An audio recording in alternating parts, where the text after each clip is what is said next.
Welcome to day 6 of our 30-day challenge. My name is Woodley. Let's get going.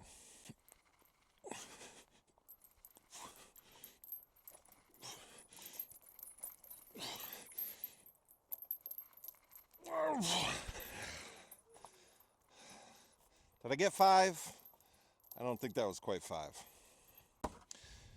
If you watched our day 5 video and you thought, I bet day 6 is going to be splitting wood, your prognostications turned out to be correct.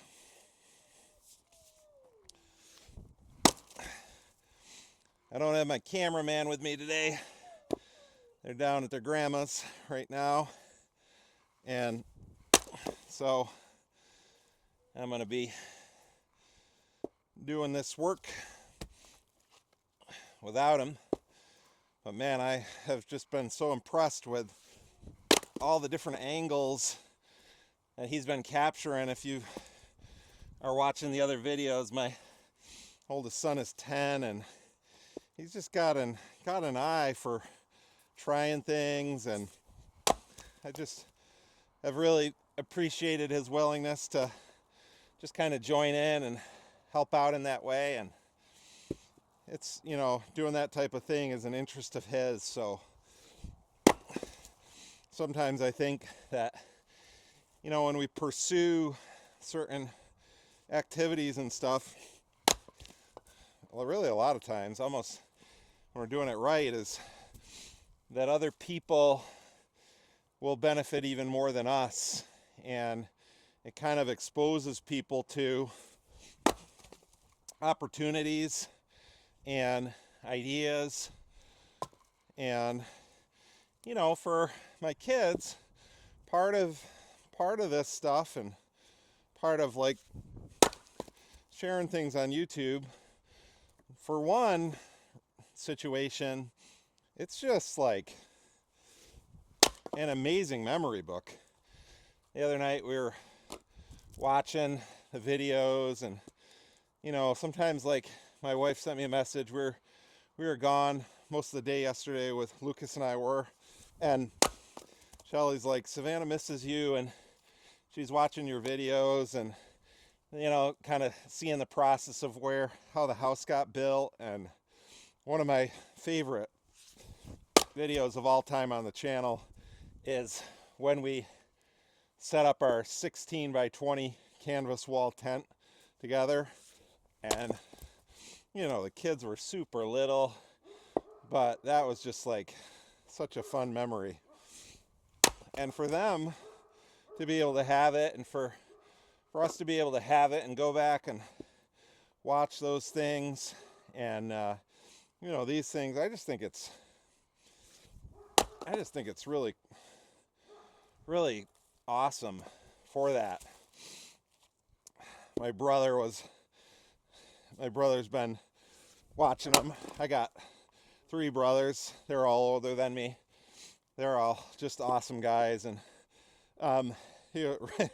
reminding them of the things we did as a kid, and some of the jobs and some of the ones we didn't like as much, of raking rocks. I still don't like raking rocks. I got a lot more of that to do, and we'll get at that in some future days. But for us, we had a wood stove that we heated our house with, located in the basement. So that was kind of mixed, like connected right into a ducted forced air system. And so my dad would get a load of logs, and if there was a tree down somewhere that needed to be, sometimes a Saturday morning, we'd take our trailer and go, and it was cut up, and bring those things home. And my oldest brothers, I think they got money for my oldest brother for his prom by splitting a load of logs, and my dad would cut them up. And one of the things that I remember was he had some kind of junky, I don't even know what brand it was, chainsaw, but it always seemed like he spent so much time trying to get the chainsaw to work. That's probably how my kids feel after this winter with the snowblower and all the issues that I had with our snowblower. But when we kind of got the property and was realizing that there was work to do and trees to be cleared and everything, I was like, I'm gonna buy a good chainsaw because I want that thing to start. And I've got I think it's the Steel MS 250. Got it at our local dealer, Hudson Forest Supply, and that's been a great chainsaw. Last year maybe it had gotten to the point where it was really hard starting it, and I took it in and the carb just needed to be cleaned out, and I think that was the primary thing, maybe some other stuff, but I hadn't done a good job of at that point of cleaning it. And so that was one of my motivators for getting a compressor. Was I bought this little, I think I got a Harbor Freight one for 20 bucks, maybe 25, to just to be able to have the air to blow it out, so when I use the chainsaw I could clean it out, get the sawdust out of it and everything. And that compressor was here I had it up here on site, and the guys who were building the house, they used it when they were putting the floors in, because they only had one. And so, and I think no, did the framers use it? No, that was a generator. And then I did all of the basement, finishing that lower level for my in-laws, and that thing got me through almost all of that, all the different framing, and then when I was doing the trim, it died out on me. So I mean, I got every penny of value out of that one, and then was able to pick up off marketplace again, but a much beefier compressor. So, but that's helped that chainsaw. So if you watch the chainsaw edition, when it started right up, ouch, missed it. I was very happy that that chainsaw really fired up well. So that's kind of the history for me of how I got into splitting wood. It's funny, my oldest brother, he's like, that's all I did when I was a kid was get firewood, and Dad would get an ice cream for us. So he's not so fond of it.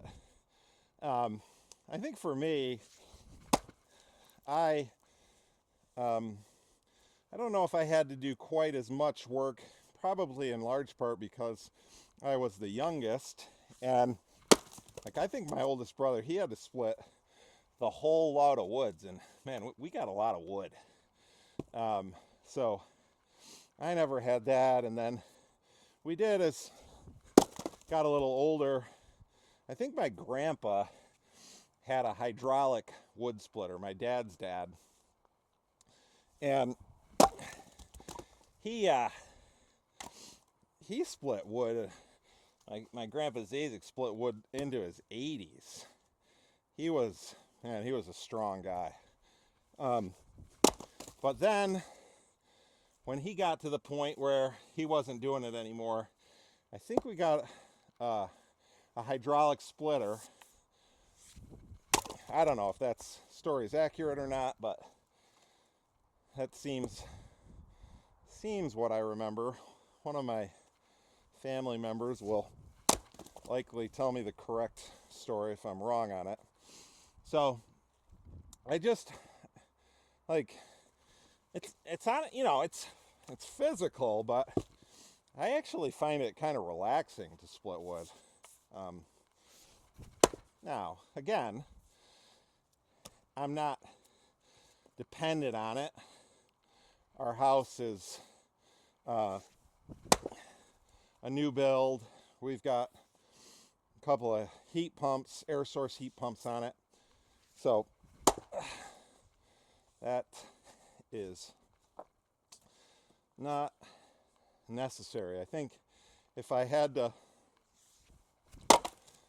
pressure or the responsibility of having to do wood, I don't know if I would find it as relaxing. Maybe I would. It's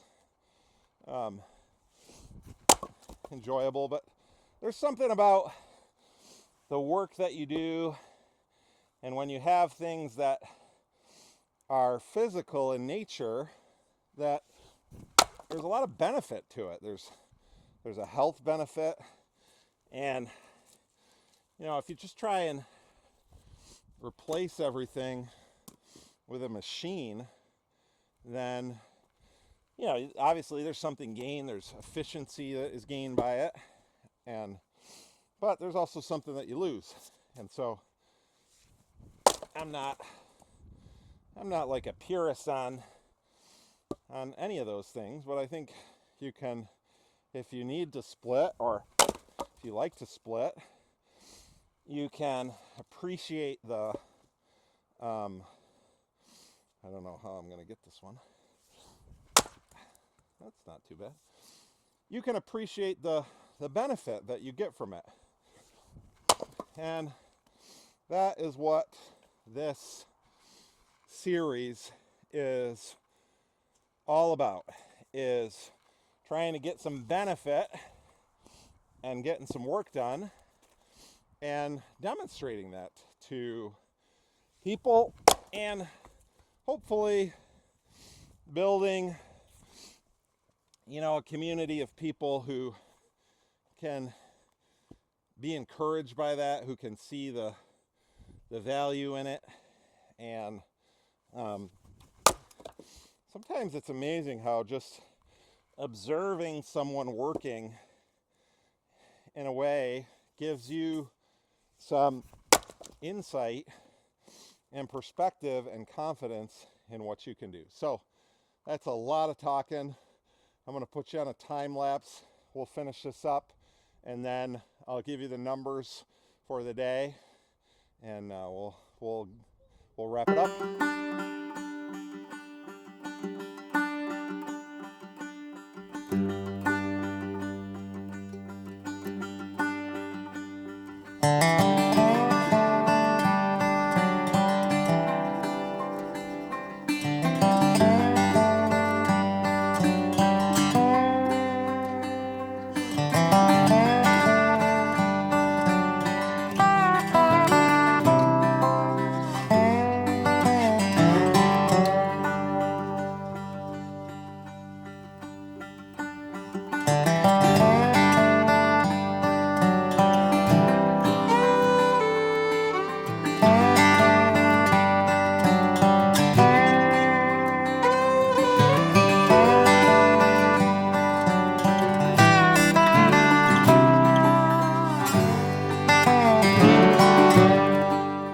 I got to the end of that first time lapse, and I came over. I thought I was going to be done, but I looked at the clock, and I had only been going for about 45 minutes. So round two of that, I took some that we'd stacked yesterday, threw them over, split them up.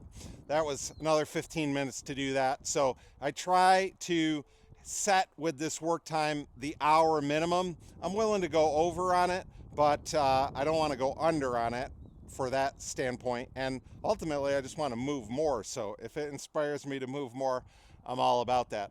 Here's the numbers for day 6. Weight 231.0, holding steady there. Heart rate 90 again. On the heart rate side, I would like to know if you have any recommendations for a good watch that has heart rate. I used to have a good watch, but I had the plastic band on it, or rubber band, and that really irritated my skin after a while. So yeah, if you have any thoughts about good heart rate monitoring watches, please leave those in the comments. I think I got 4 pull-ups today, close to 5. I can feel that I'm getting stronger in that. And subscriber count still at 913, getting ready to take off. And we got all this wood split up, so that was great with that. Just so you know, tomorrow is going to be a rest day for me. I am going to post a video, but I'm not going to show you the work. I'm going to aim to get that movement in. It'll be in the morning. It'll be walking the dog. It's dark. It isn't really the right video conditions for that.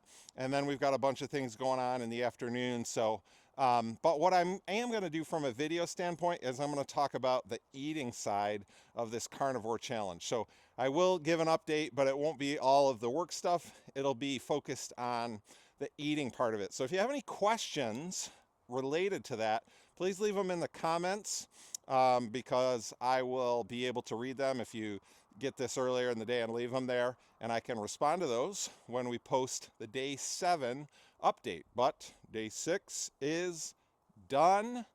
Thanks for watching. God bless you.